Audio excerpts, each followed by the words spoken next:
como a chuva que lava, é como o fogo que arrasa. Tua palavra é assim, não passa por mim sem deixar um sinal.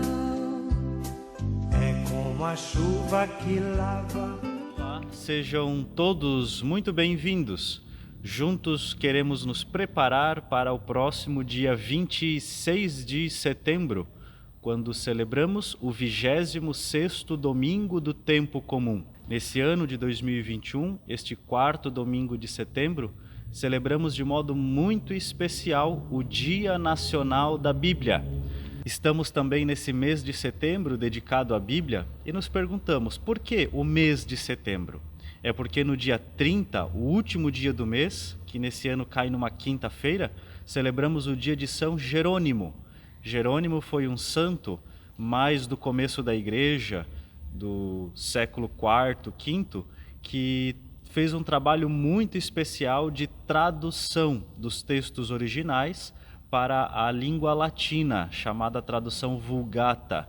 Vulgata porque o latim era a língua mais falada, a língua vulgar, a língua mais comum da época. E graças a essa tradução de São Jerônimo, hoje nós podemos ter o texto traduzido do original. Essa tradução Vulgata que depois foi retraduzida, interpretada segundo as nossas línguas modernas. Então, graças ao trabalho de São Jerônimo, temos hoje uma boa tradução católica da Sagrada Escritura. Por isso que celebramos o mês de setembro, mês da Bíblia, dia 30 de setembro, dia de São Jerônimo, e o quarto domingo de setembro, o Dia Nacional da Bíblia.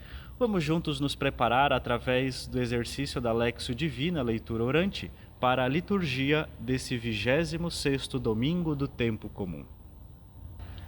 Leitura do livro dos Números. Naqueles dias, o Senhor desceu na nuvem e falou a Moisés. Retirou um pouco do espírito que Moisés possuía e deu aos 70 anciãos. Assim que repousou sobre eles o espírito, puseram-se a profetizar, mas não continuaram. 2 homens, porém, tinham ficado no acampamento. Um chamava-se Eldade e o outro Medade. O Espírito repousou igualmente sobre os 2, que estavam na lista, mas não tinham ido à tenda, e eles profetizavam no acampamento. Um jovem correu a avisar Moisés que Eldade e Medade estavam profetizando no acampamento. Josué, filho de Num, ajudante de Moisés desde a juventude, disse: Moisés, meu senhor, manda que eles se calem. Moisés respondeu: Tens ciúmes por mim? Quem dera que todo o povo do Senhor fosse profeta, e que o Senhor lhe concedesse o seu espírito. Palavra do Senhor, graças a Deus. Uma leitura do livro dos Números, um dos livros do Pentateuco, os 5 primeiros livros da Bíblia, que para os judeus assim é a principal parte da Sagrada Escritura, Pentateuco, os livros da lei. Cuidemos nessa leitura com os nomes dos personagens que aqui aparecem, especialmente esses 2, Eldad e Medad, os 2 nomes com o demudo no final. E os outros nomes que são mais fáceis, Moisés, Josué, Num. As seguintes palavras também merecem o nosso cuidado especial nessa leitura. Possuía, falando então de um verbo irregular com acento no i, e também anciãos. É muito comum nós vermos alguém pronunciar anciões, mas anciões não existe, então cuidemos com essa palavra, anciãos. Na leitura também aparece o a com crase, a tenda, e também o cuidado para a gente frisar os pontos, vírgulas e as pontuações corretamente. Chamo a atenção para uma frase que está entre aspas, que indica que dentro da leitura alguém está falando, então também merece uma entonação diferente. Por exemplo, Moisés respondeu: Tens ciúmes por mim? Quem dera que todo o povo do Senhor fosse profeta.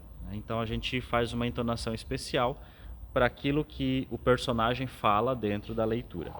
Salmo responsorial, Salmo 18. A lei do Senhor Deus é perfeita, alegria ao coração. A lei do Senhor Deus é perfeita, alegria ao coração. A lei do Senhor Deus é perfeita, conforto para a alma. O testemunho do Senhor é fiel, sabedoria dos humildes. A lei do Senhor Deus é perfeita, alegria ao coração.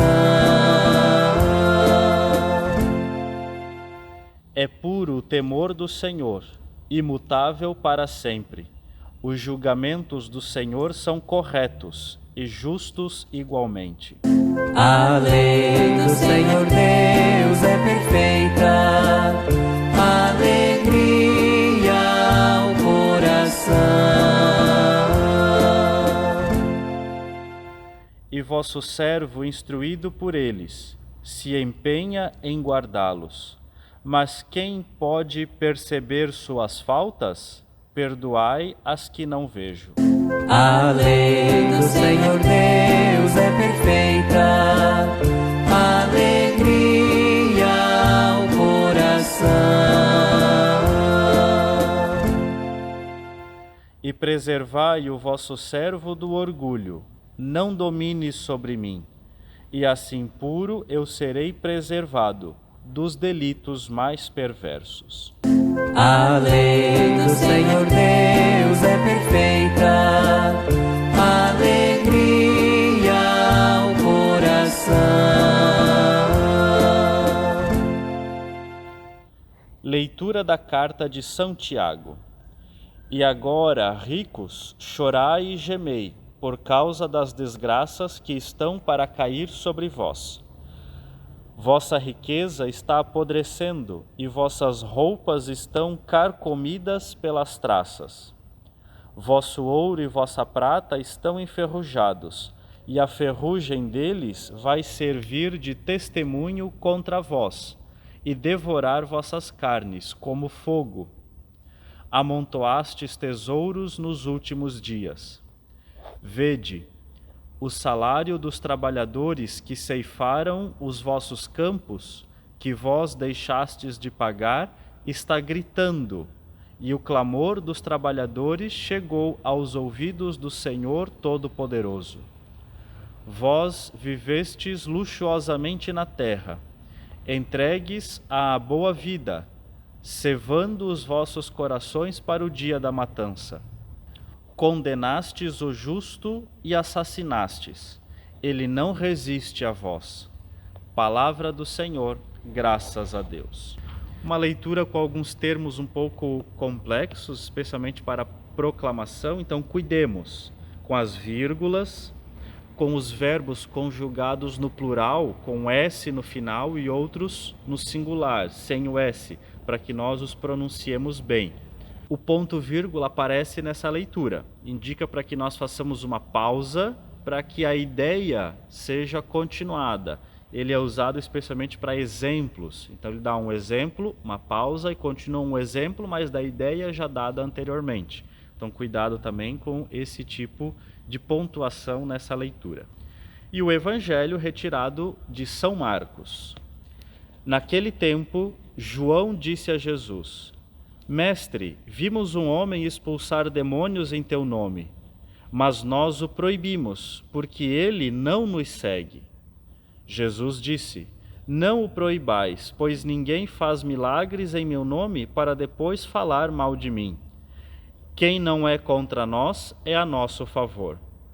Em verdade eu vos digo, quem vos der a beber um copo de água, porque sois de Cristo, não ficará sem receber a sua recompensa.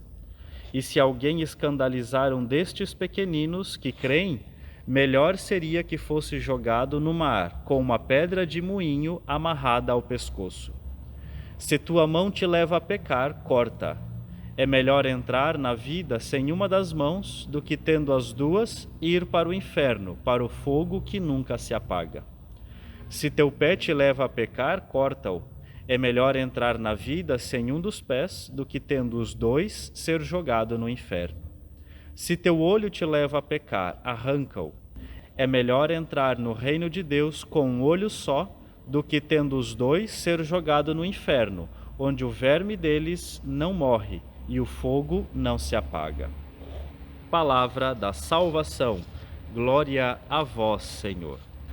Uma liturgia muito interessante, com algumas certas ameaças, mas aqui tomemos como correções espirituais a carta de São Tiago aos ricos e o Evangelho para aqueles que escandalizam os pequeninos do reino de Deus. Queria trazer para a nossa meditação duas mensagens importantes. A mensagem da Palavra de Deus, que transforma a nossa vida, e dessa palavra que é vivida pela Igreja.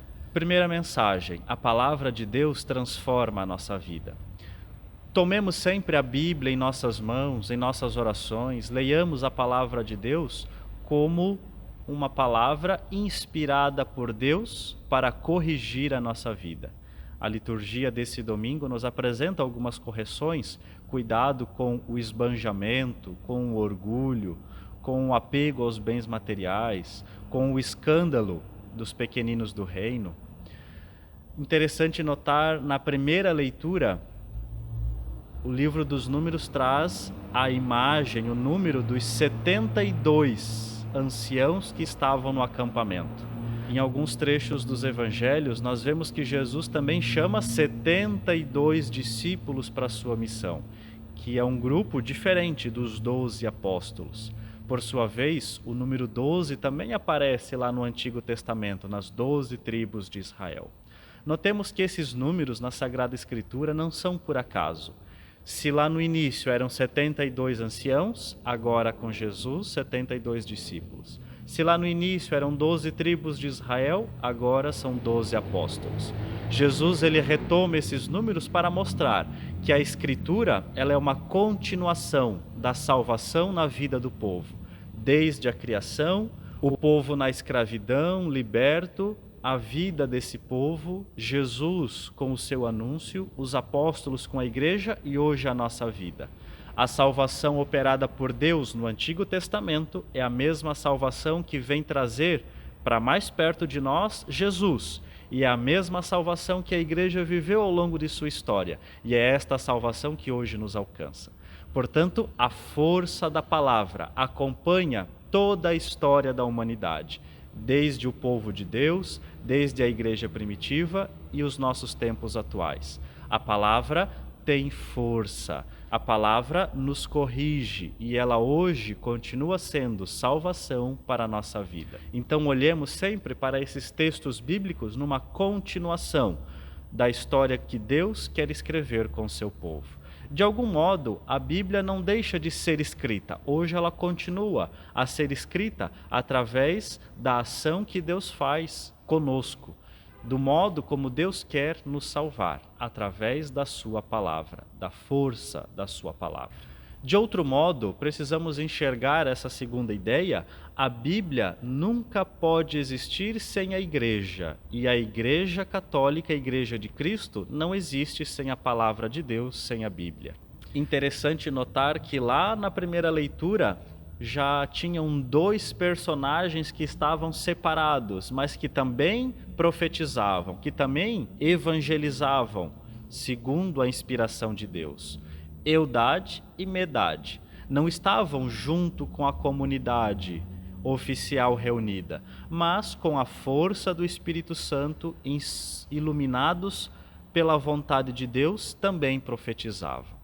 No Evangelho encontramos o grupo dos 12, o grupo oficial de Jesus, mas que repreendem outros que estão separados, mas que de algum modo também fazem o bem, iluminados por Deus, e evangelizam ao seu modo, segundo a iluminação da palavra de Deus.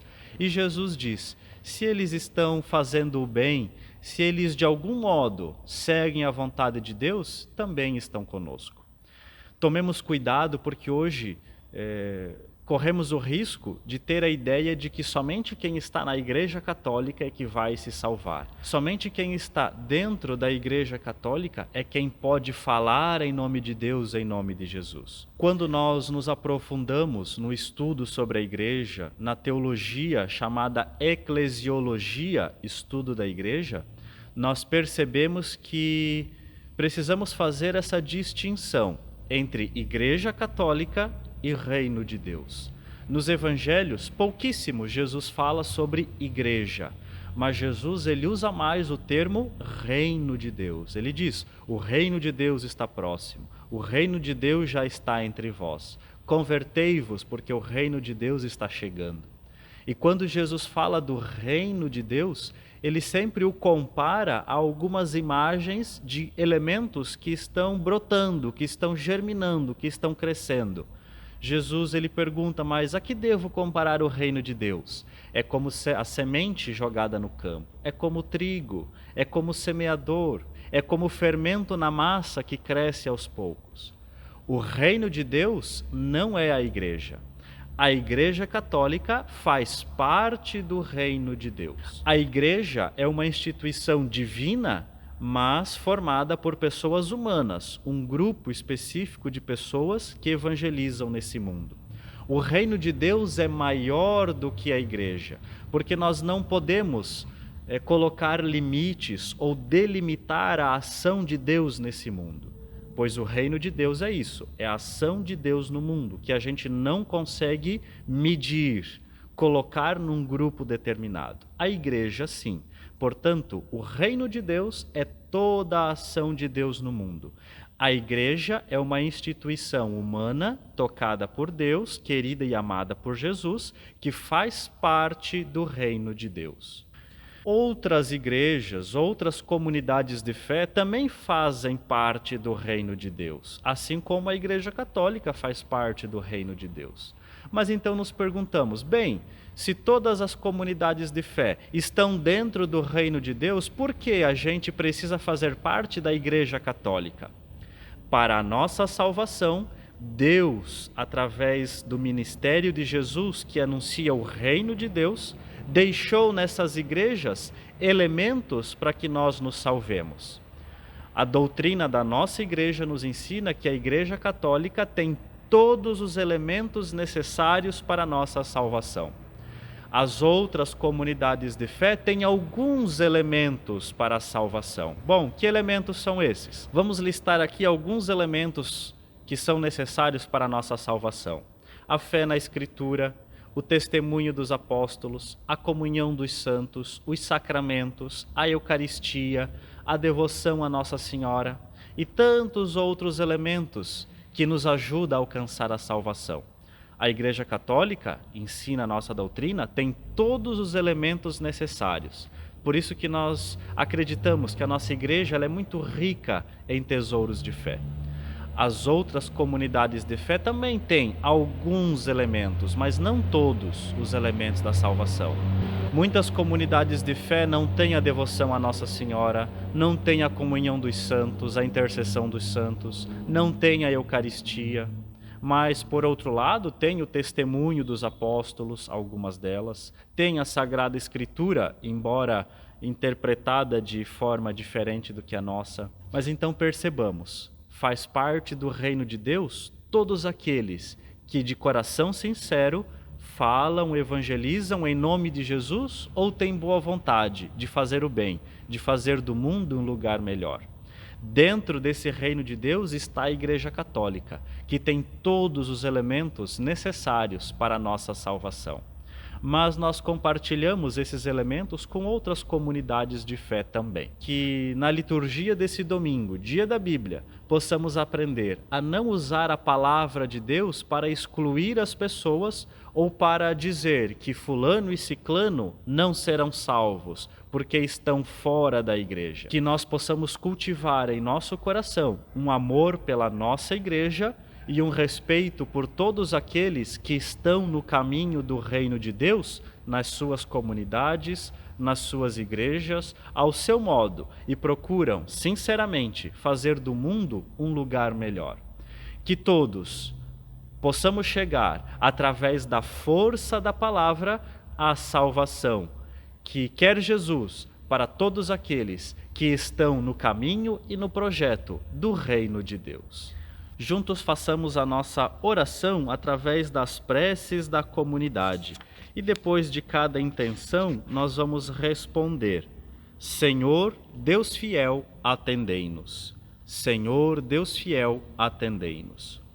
Rezemos pelo Santo Padre, o Papa, por nossos bispos e todos os ministros da Igreja, que eles sejam repletos do Espírito Santo e conduzam o povo a eles confiado pelos caminhos da justiça e da paz, roguemos. Senhor, Deus fiel, atendei-nos. Rezemos por nossas comunidades, que na escuta constante da palavra possam ser espaços de acolhida, atenção e cuidado com todos, especialmente os mais pobres, roguemos. Senhor, Deus fiel, atendei-nos. Rezemos pelos governantes e pelas lideranças de nossa sociedade, que tenham um coração generoso, mãos estendidas, olhos atentos e ouvidos abertos ao clamor dos irmãos sofredores, roguemos. Senhor, Deus fiel, atendei-nos. Rezemos por todos nós aqui reunidos, que sejamos iluminados pelos ensinamentos de Jesus e capazes de abandonar tudo aquilo que nos distancia de Deus e do seu amor, roguemos. Senhor, Deus fiel, atendei-nos. Rezemos para que, nesse dia da Bíblia, cresçamos na intimidade com a palavra, deixando que ela ocupe cada vez mais o espaço em nossa vida pessoal, familiar e comunitária, e assim ilumine nossos caminhos, roguemos. Senhor, Deus fiel, atendei-nos.